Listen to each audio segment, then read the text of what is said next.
আজ 19শে সেপ্টেম্বর। আজকের তারিখটি বিভিন্ন কারণে ইতিহাসে বিখ্যাত হয়ে আছে। তা কি, আসুন এক ঝলকে জেনে নিই। তার আগে আমার চ্যানেলটিকে একটি লাইক ও সাবস্ক্রাইব করে রাখবেন। 1965 সালের গুজরাটে জন্মগ্রহণ করেন সুনিতা উইলিয়াম। তিনি ভারতীয় বংশোদ্ভূত দ্বিতীয় মহিলা যিনি মার্কিন মহাকাশ সংস্থা নাসার মাধ্যমে মহাকাশে যান। তিনি একজন মহিলা মহাকাশচারী হিসেবে 195 দিন মহাকাশে বিশ্ব রেকর্ড করেছিলেন। 1977 সালের উত্তরপ্রদেশে জন্মগ্রহণ করেন আকাশ চোপড়া। তিনি একজন ভারতীয় ক্রিকেটের ধারাভাষ্যকার এবং প্রাক্তন ক্রিকেটার, যিনি 2003 সালের শেষ থেকে 2004 সালের শেষ পর্যন্ত ভারতীয় ক্রিকেট দলের হয়ে খেলেছিলেন।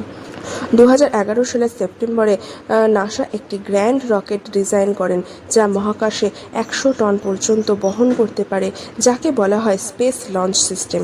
চাঁদ এবং মঙ্গল গ্রহ ছাড়াও মহাবিশ্বের অন্যান্য স্থানে নভোচারীদের পাঠানোর জন্য এই যানটি তৈরি করা হয়েছিল।